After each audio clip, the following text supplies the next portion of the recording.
오늘 가정의 달 어린이 주일 하나님 앞에 지키며 예배하는 저희 모두의 가정 위에, 우리 사랑하는 아들 딸들 위에 하나님의 은혜와 축복이 충만히 임하시게 되기를 주의 이름으로 간절히 축원합니다. 어떤 학자들이 이런 관찰을 했다고 합니다. 여러 곳에서 사육이 되던 돼지를 10마리를 골랐습니다. 한 울타리에서 자란 그런 동물들이 아니고 각자 다 다른 곳에서 선택이 돼서 10마리를 모았습니다. 그리고 그 10마리를 한 울타리 안에 놓고 지켜보았다고 합니다. 이 10마리의 돼지들이 만났을 때에 밤새도록 소리 지르면서 소란을 떨고 야단을 치면서 싸웠다고 합니다. 피를 흘려가면서. 그런데 하룻밤이 그렇게 요동 속에 지나가고 나더니 조용해지더랍니다. 그 원인이 무엇이었냐 하면 처음 만나는 돼지들끼리 힘겨루기를 한 것입니다. 누가 우리들 가운데 왕초 노릇을 할 것이냐. 그리고 잠잠해졌습니다. 왜 그렇게 됐냐 하면 1등부터 10등까지 순서가 다 정해졌기 때문입니다. 우리 생물들은, 감각이 있는 동물들은 모이면 항상 관심이 누가 우두머리를 할 것인가, 여기에 맞춰지게 됩니다. 누가 힘이 제일 센가, 누가 제일 빠른가, 누가 제일 오래되었는가, 누가 제일 많은가, 누가 제일 재산이 많고 권력이 많은가, 이런 것에 관심을 가지고 서로를 대합니다. 지능이 높으면 높을수록 그 싸움은 치열해지고 있습니다. 그것이 현실입니다. 예수님께서 교회를 세우셨습니다. 교회를 세우시고 제자들에게 교회란 무엇인가, 내가 이제 하나님 앞에 다시 부름을 받게 될 때에 그 이후에 생기게 될 교회가 어떤 모습을 가져야겠는가 말씀을 하셨는데, 그 말씀에 제자들이 들고 나온 질문이 오늘 본문의 1절에 나오는 질문입니다. 천국에서는 누가 큽니까, 주님? 여러분들 한번 질문을 드려봅니다. 우리 교회에서 제일 큰 분은 누구십니까? 아마 말씀은 안 하셔도 당연히 나지, 그렇게 생각하시는 분들도 있을 수 있습니다. 교회에 물론 순서도 있고 질서도 있습니다. 그러나 교회에는 계급은 없습니다. 그 계급이 군대처럼 정해져서 항상 위에서는 명령하고 밑에서는 복종하는 그런 식의 관계는 교회에 존재하지 않습니다. 세상은 계속 1등을 찾습니다. 1등을 인정합니다. 여러분, 한국의 대통령 선거가 내일 모레인데 2등 대통령 선거에 2등 한 사람에게 무슨 특별한 벼슬이 주어집니까? 1등만 대통령이고 그걸로 끝입니다. 올림픽을 해도 1등, 학교를 가도 1등, 세상에 나가도 제일 높은 자리에 올라간 사람, 제일 돈 많이 번 사람만 사람들은 관심을 가집니다. 그런데 이런 세상의 관심을 그대로 가지고 교회에 들어와서 사람을 보게 될 때에 그 교회는 문제가 일어날 수밖에 없습니다. 1등만 모여있는 교회, 가장 빠르고 가장 효율적이고 능력이 많은 사람만 모여있는 교회, 아마 그런 교회가 이 세상에 있지도 않겠다면, 혹시 있다고 하면 그 교회는 세상에서 문제가 제일 많은 교회가 될 수밖에 없게 될 것입니다. 교회에 모여서 누가 1등 할 건가, 우리 가운데 1등이 누군가, 이런 관심을 가지고 서로를 바라본다면 그 교회는 더 이상 교회가 될 수가 없습니다. 예수님은 그런 교회를 원치도 아니하셨고 그런 교회를 구상하지도 아니하셨습니다. 그런데도 제자들이 예수님께 나와서 천국에서 제일 큰 자가 누구입니까? 라고 물었을 때에 예수님께서는 누구다 이렇게 말씀하지 아니하시고 어린 아이 하나를 불러다가 세우시고 그들에게 말씀하셨습니다. 천국은 진정으로 내가 너에게 이르노니 너희가 돌이켜서 이 어린 아이와 같이 되지 아니하면 결단코 천국에 들어갈 수 없다. 천국에서 가장 큰 자가 누구인가? 어린아이다 이렇게 말씀하셨습니다. 그러면 왜 어린아이가 천국에 가장 합당한 자인가? 오늘 말씀에 화면에 여러분들 떠 있는 이 말씀에 너희가 돌이켜라고 하는 말이 나옵니다. 너희가 가던 길을 돌이키라는 것입니다. 너희가 하던 생각을 돌이키라는 것입니다. 살아오면서 가지고 있었던 내 것이라고 하는 것, 그걸 좀 돌이키라고 하는 것입니다. 돌이켜. 영어 번역본을 찾아보니까 be converted, 변화되어, 이런 말로 변이되고 있습니다. 세상 살면서 우리는 다 삶의 방법을 발전시키면서 삶의 원칙을 마련을 해놓고 살고 있습니다. 지구상에 70억이 사는데 지구상에는 살아가는 방법에 대한 70억 개의 삶의 철학이 존재하고 있습니다. 다 자기 방법이 있다고 하는 것입니다. 근데 주님께서 해주신 말씀은 뭐냐면 천국에서 큰 자가 누구이냐?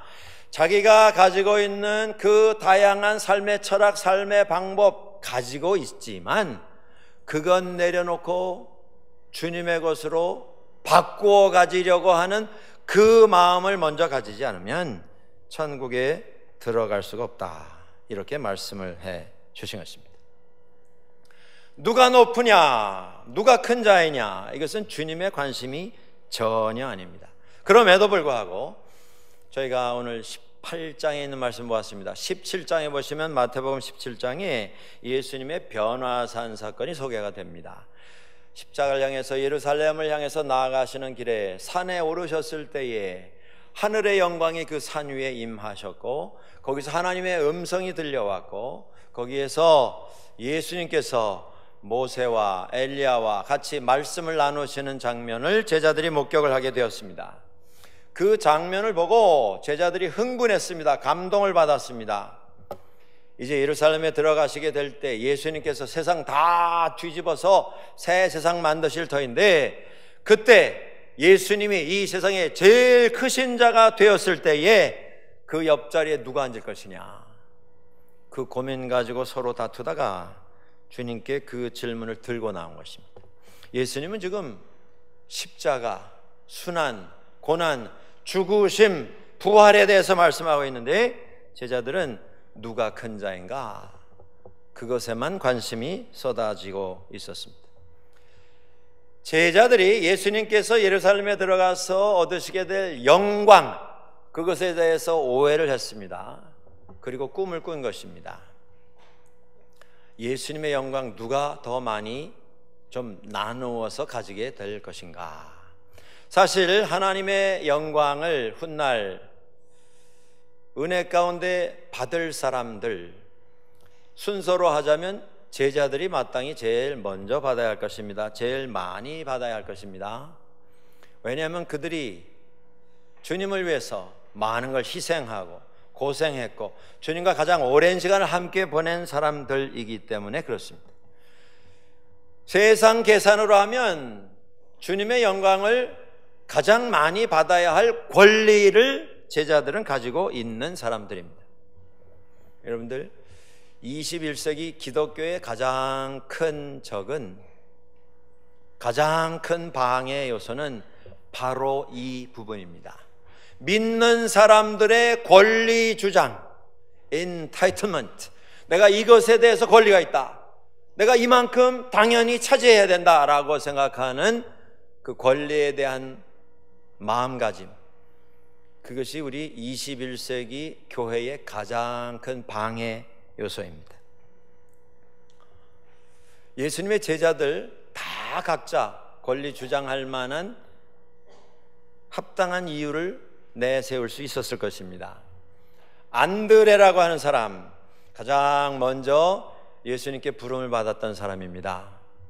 내가 제일 먼저 부름받았다. 그뿐입니까? 안드레는 나가서 자기 형제 시몬을 데리고 왔습니다. 베드로가 제자 된 것이 안드레의 인도 때문에 제자가 된 것입니다.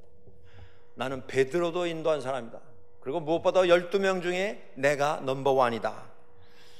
베드로는 베드로대로 말할 수 있을 것입니다.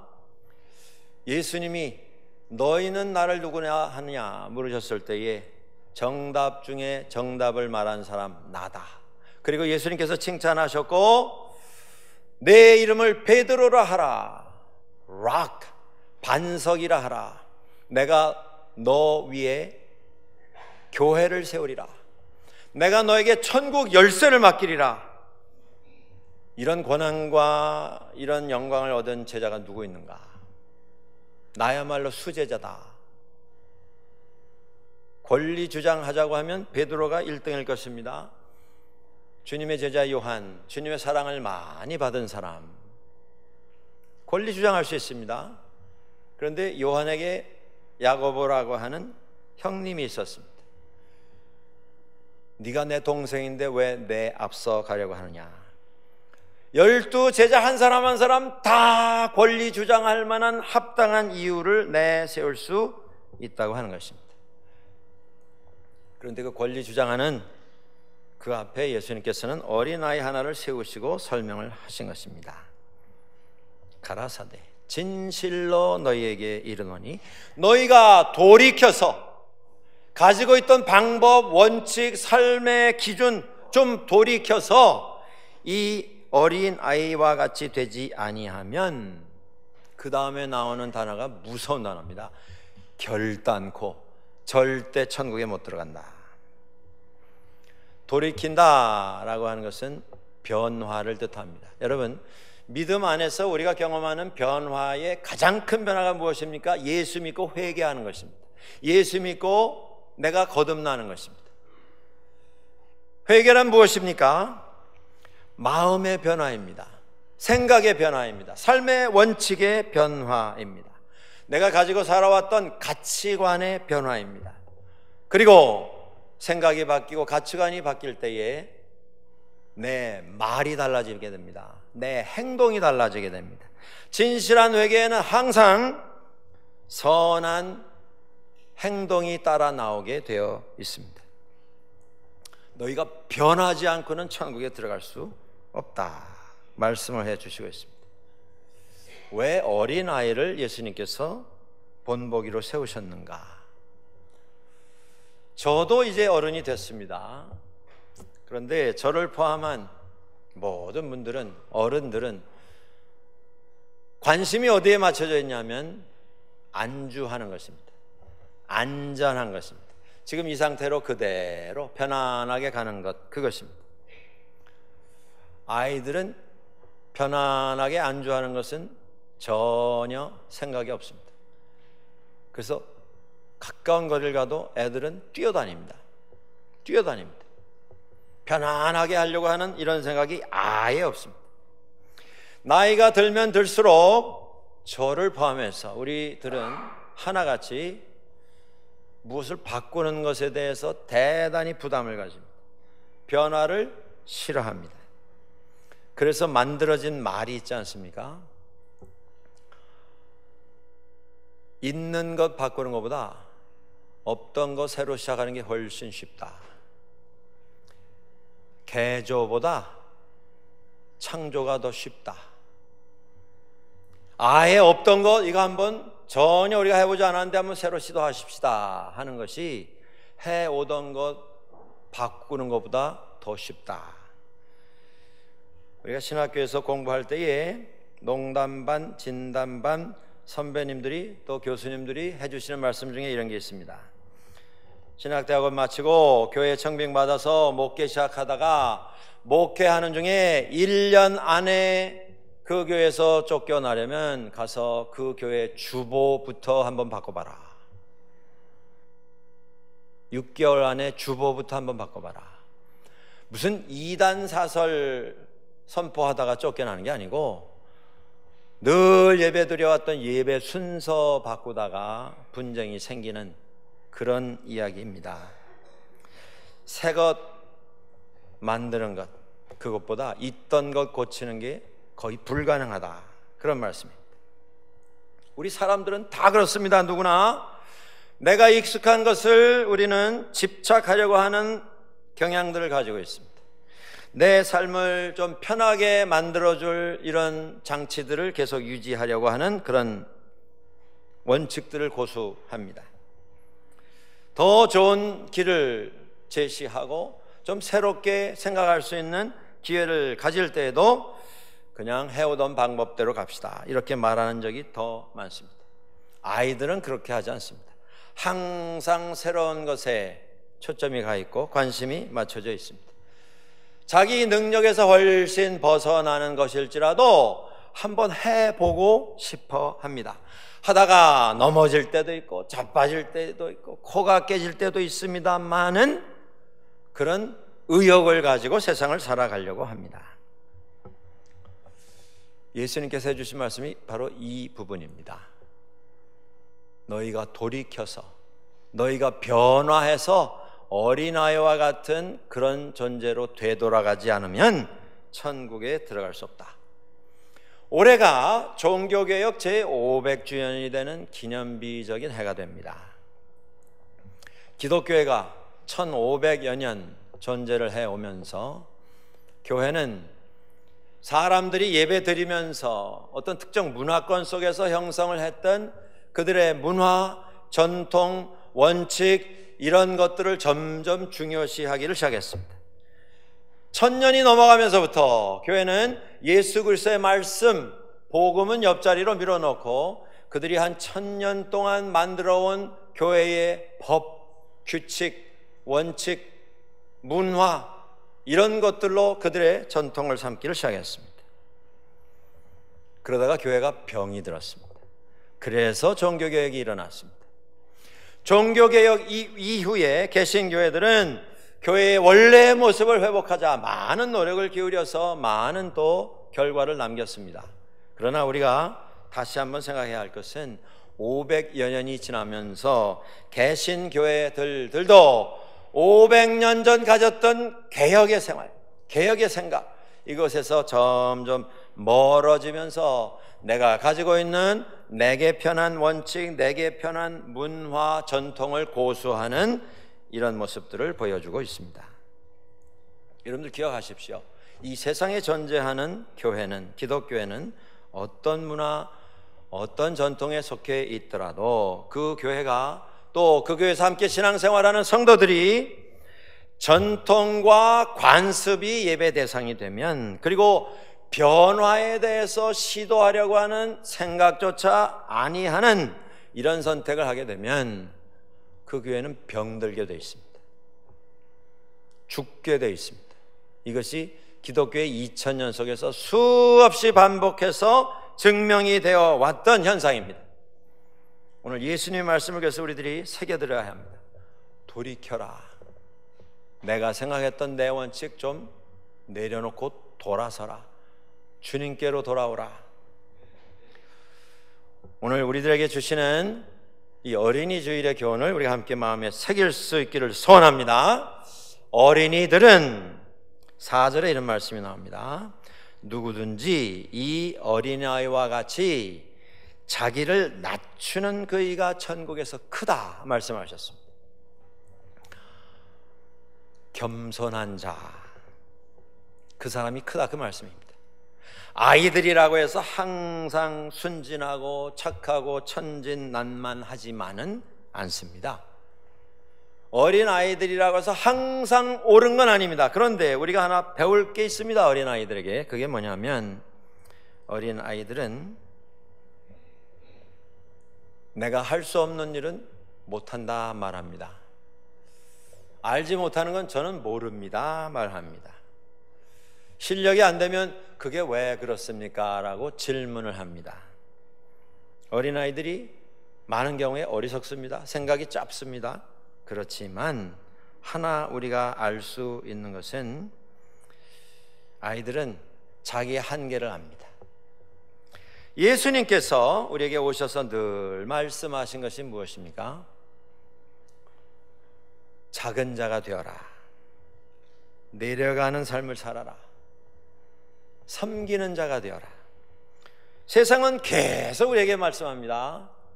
큰 자가 되는 게 성공이다. 올라가라. 더 높이 올라가라. 빨리 올라가라. 남들에 앞서서 올라가라. 그래야 섬김을 받는다. 예수님께서 겸손해라 말씀하시는데, 우리는 겸손은 저만큼 팽개쳐 놓고 계속 섬김을 받으려고 하는 이런 삶을 진행을 해가고 있습니다.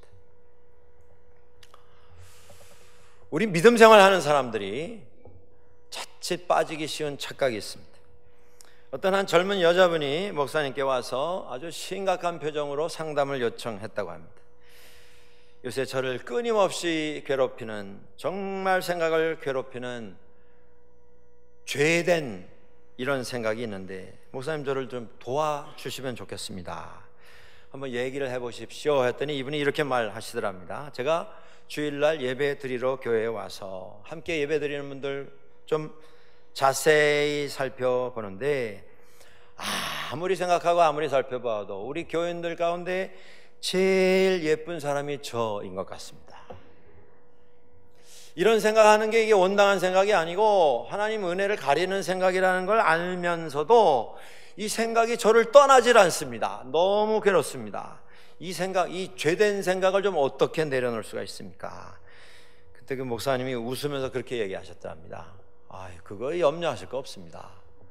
눈이 동그래진 것이죠. 고민이 이렇게 많은데 이 죄된 생각 좀 내려놓고 싶은데, 그랬더니 목사님이 이러시더랍니다. 그건 죄가 아닙니다. 그건 그냥 큰 착각입니다. 여러분, 세상 살다 보면 근거 없는 자신감을 가지고 사는 분들이 세상에 많이 있습니다. 내가 이 세상 그 어떤 사람들보다 더 많은 능력이 있고 더 내가 좋은 일, 선한 일 많이 할 수 있다. 그런 사람이 세상에 많이 있습니다. 그런데 마찬가지로 교회 안에서 나는 그래도 어떤 사람보다 성령에 충만한 삶을 살고 있다. 나는 다른 분들보다 훨씬 더 영적이고 신앙적인 생활 잘 하고 있다. 누구보다도 내가 칭찬받을 만하다. 이런 착각을 가지고 사는 분들이 있다고 하는 것입니다. 예수님께서 우리에게 해주신 말씀은 뭡니까? 주님의 신앙생활의 가장 큰 덕목이 겸손입니다. 겸손. 섬김 받으려고 하지 말고 섬기는 자 되어라. 낮은 자가 되어라.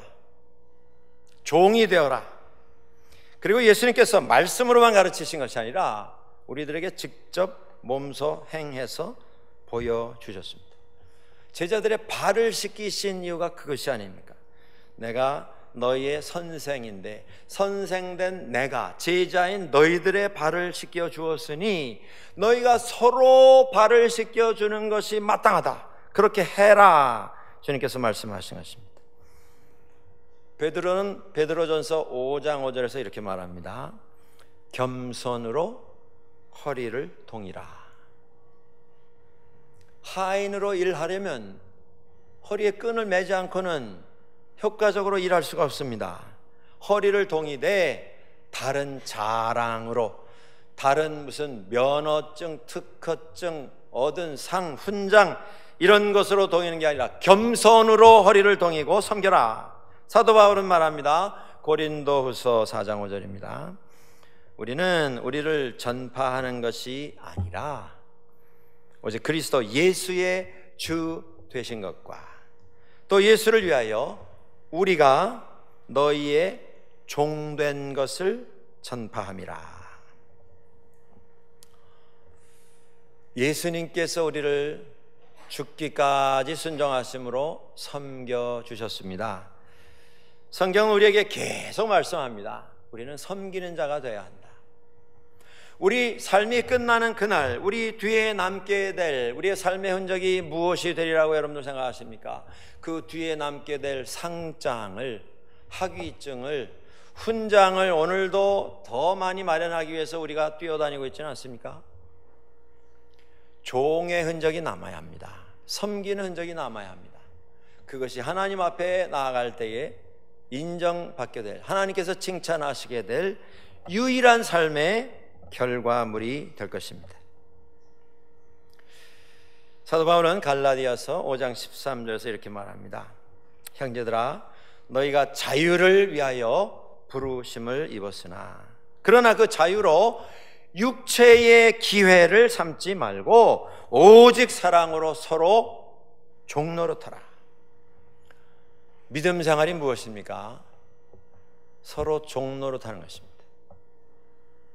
서로에게 하인 노릇해 드리는 것입니다.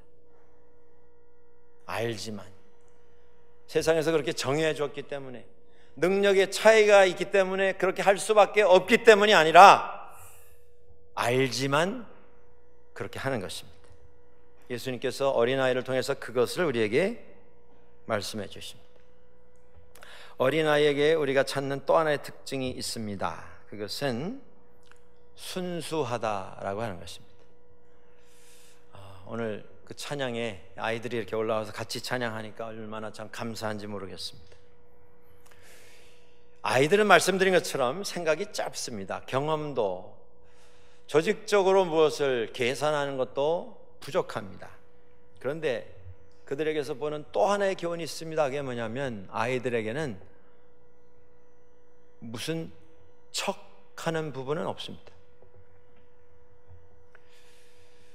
모르면서 아는 척, 알면서 모르는 척, 다른 사람들에게 내 자신 뭔가를 보여주기 위해서 어떤 척하는 것, 그것은 아이들에게는 없다고 하는 것입니다. 모르면 항상 묻습니다. 자기가 동의가 안 되면 항상 묻습니다. 여러분들 아이들 키우시면서 그 아이들 입에서 제일 많이 들어보신 두 단어를 뽑으신다 하면 어떤 걸 뽑으시겠습니까? 저의 경우는 그 두 단어가 이겁니다. 애들이 제일 부모에게 많이 한 말, 첫째는 why? why? 이거 해라 그러면 why? 또 그래서 그러면 그거 하지 마라 그러면 why not? 그게 두 번째입니다. 첫째는 why고 또 하나는 why not? 뭐 척하는 게 없어요. 나는 싫은데라도 부모님이 하라 하시니까 하는 척이라도 하자, 그게 아닙니다. 있는 대로. 이게 순수함입니다. 어른이 되면 될수록 이 순수함이 점점 사라집니다. 질문이 아니라, 호기심과 궁금증과 순수함이 아니라 계산이 그 자리를 채우게 됩니다. 우리 어른들이 하나님 와서 고백할 게 있습니다. 그게 뭐냐면 계산이 많으면 많아질수록 하나님의 은혜가 자리 잡게 될 공간은 점점 좁아집니다. 여러분, 혹시 우리가 너무 많이 계산하고 살고 있지는 않습니까? 신앙생활조차도 너무나 복잡한 계산 가운데서 하나님의 은혜는 자리를 찾을 수 없는 그런 생각으로 가득 채우면서 살아가고 있지는 않습니까? 아이들이 어떨 때 보면 참 답답할 때가 있고 어리석을 때가 참 많습니다. 그런데 그 답답한 모습이 우리에게는 감동이 됩니다. 왜 그렇습니까? 순수하기 때문에. 어느 주일학교에 어린아이가 새로 왔습니다. 5살짜리였다고 합니다. 그 아이를 맡은 주일학교 선생님이 이 아이가 어느 집 아이인가를 알기 위해서 질문을 했습니다. 5살짜리에게. 이름이 브라이언이었다고 합니다. 브라이언, 너희 아빠 성함이 어떻게 되시냐? 브라이언, what's your daddy's name? 그랬더니 이 아이가 daddy, 아빠 이름이 뭐냐 그랬더니 아빠. 선생님이 좀 난감했습니다. 그래서 그럼 어머니 이름 물어봐야 되겠다. What is your mommy's name? 엄마 이름이 어떻게 되냐? 그랬더니 이 아이가 또 마미, 엄마 이름이 뭐냐 했더니 엄마, 마미라고 대답했습니다. 이 아이한테 어떻게 이걸 좀 설명을 해서 이름을 얻어낼까 하다가 이 질문하면 되겠다라고 질문했습니다. What does your daddy call your mommy? 아빠가 엄마 부를 때 뭐라고 부르시니? 그랬더니 이 아이가 그러더랍니다. 목소리를 쫙 깔면서 Hey baby.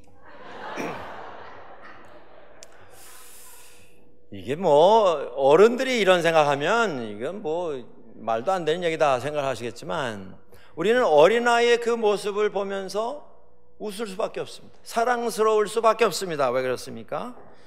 순수함 때문에. 여러분, 중요한 것이 여기 있습니다. 하나님께서는 우리의 순수함을 사랑하십니다. 얼마나 빨리 계산하고 얼마나 복잡한 이 문제를 답을 남들보다 먼저 내느냐, 그것에 감동받으시는 분이 아니십니다. 그 계산은 누구보다도 하나님이 먼저 하실 수 있는 분이십니다. 그것 가지고 하나님 앞에서 자랑하려고 할 게 아니고, 하나님 앞에서, 우리를 지으신 하나님 앞에서 우리의 있는 모습 그대로 고백하는 순수함을 가지고 하나님 앞에 나갈 수 있어야겠습니다. 순수함이 빠져버리면 복잡한 일들이 생기게 됩니다. 애들은 문제가 생기면 솔루션, 답이 딱 하나입니다. 엄마 아빠만 바라봅니다. 다 알아서 엄마 아빠가 처리해 주실 것을 알기 때문에 고민을 안 합니다. 그런데 어른들은 문제가 생기면 복잡해 됩니다. 이런 문제가 왜 생겼나? 어떻게 해서 이 문제가 여기까지 오게 됐나? 그리고 우리가 항상 찾는 게 무엇입니까? 이거 누구 때문에 이렇게 됐나? 누가 책임질 건가? 불만, 불평, 원한, 원망, 그리고 책임을 질 사람을 찾게 됩니다. 물론 그 가운데 나는 항상 빠져 있습니다. 그래서 상처가 있습니다. 그래서 다툼이 있고 서로 아픔이 있게 되는 것입니다. 우리가 순수함을 가지고 하나님 앞에 나갈 수 있는 것처럼 순수함을 가지고 서로 대할 수 있어야 할 것입니다. 살다 보면 문제를 피할 수 없을 때가 있습니다. 아무리 최선을 다하고 노력을 해도 문제가 해결되지 않을 때가 많이 있습니다. 그때 우리가 어떻게 하느냐?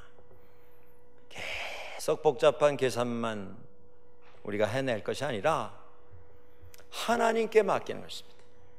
그리고 하나님의 인도하심을 구하는 것입니다. 왜 그렇습니까? 성경은 우리에게 말씀하지 않습니까? 하나님을 사랑하시는 자, 곧 그의 뜻대로 부르심을 입은 자들에게는 모든 것이 합력하여 무엇을 이룬다고요? 선을 이루게 하시는 줄을 우리가 믿기 때문에, 그 순수함 앞에 하나님은 은혜를 내려주십니다. 믿음이라고 하는 것은 하나님만 의지하는 것입니다. 하나님만 바라보고 하나님의 음성에만 귀를 기울이는 것입니다. 그런데 그 하나님에 대한 생각이 시간이 갈수록, 세월이 점점 쌓여갈수록 점점 희미해져 갈 수밖에 없습니다. 우리가 인간이기 때문에. 그래서 우리는 매일 기도 생활 해야 합니다. 매일 말씀을 가까이 놓고 묵상하는 생활을 해야 합니다. 하나님의 말씀만 생각하고 말씀만 의지하고 하나님의 은혜만 구하면서 앞을 향해서 나아갈 수 있어야 합니다. 세상에서 가장 똑똑한 사람은 어떤 사람이냐 하면, 나는 지혜가 전혀 없는 사람이고 모든 지혜는 다 하나님께 속해 있다 고백할 수 있는 사람, 그 사람이 똑똑한 사람입니다. 이 세상에 가장 큰 능력을 지닌 사람이 누구냐 하면, 나는 아무 능력이 없고 모든 능력이 다 하나님께 속해 있다 자신 있게 고백할 수 있는 사람, 그 사람이 가장 큰 능력을 지닌 사람입니다. 살아가면서 하나님만 바라보는 우리가 될 수 있기를 원합니다. 미국의 감리교회 안에 한인교회들이 한 수백 교회가 가입이 되어 있습니다. 그 한인교회 감리교회 총회의 총회장을 지내신 목사님이 이런 간증을 하셨습니다. 아직 목사가 되기 이전에 미국에서 지내실 때 젊은 날, 그분이 출석을 하던 교회에 뉴욕에서 아주 크게 목회를 진행하시는 이름이 잘 알려진 목사님이 부흥회를 인도하시러 오셨답니다. 그리고 부흥회 끝에 안수 기도를 원하는 분들 나오시오 해서 손을 얹어서 기도를 하셨다고 합니다. 이 목사님이 젊은 날 이제 결혼 막 해서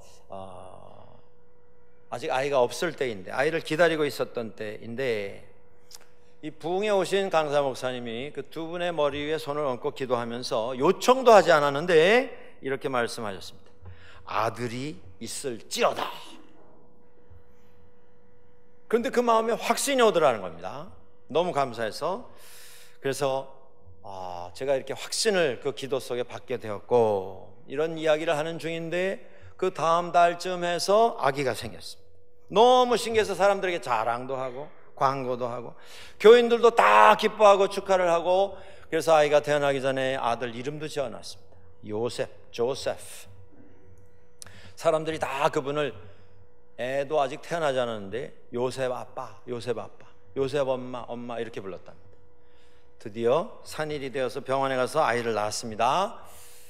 그 아이를 받은 그 부인과 의사가 아기를 안고 이렇게 말했습니다. It's a girl. 딸입니다.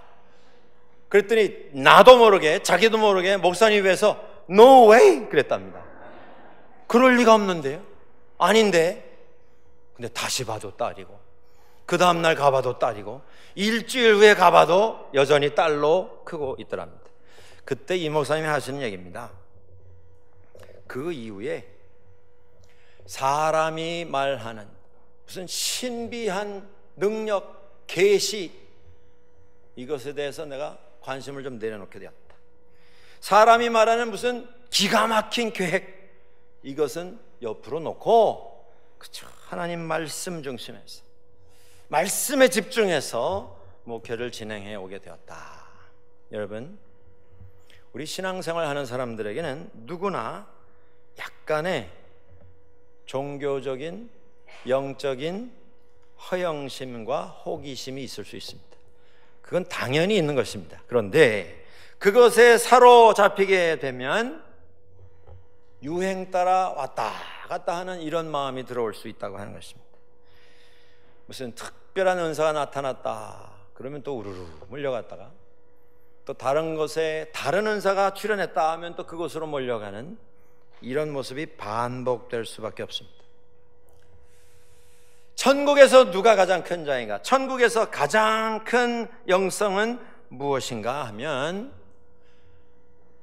무슨 계시를 받고 사람 마음을 꿰뚫어 보고 예언을 하고 이게 아니라 예수 그리스도 앞에서 겸손한 마음으로 순수함으로 하나님 앞에 엎드릴 수 있는 그 사람, 그 영성이 천국에서는 가장 큰 영성인 것입니다. 천국에서 누가 가장 큰 자인가? 주님께서 해주신 말씀을 마음에 새기고 내 생각, 내 계획이 아니라 예수님께서 말씀하신 것처럼 돌이켜서 어린아이의 모습으로 겸손함과 순수함을 가지고 주님만 바라보며 살아가는 그 사람이 가장 큰 자입니다. 오늘 어린이 주일을 맞으면서 하나님께서 우리에게 주시는 이 말씀을 통해서 우리 자신, 주님이 원하시는 모습으로 돌아갈 수 있기를 주의 이름으로 간절히 축원합니다. 기도하시겠습니다.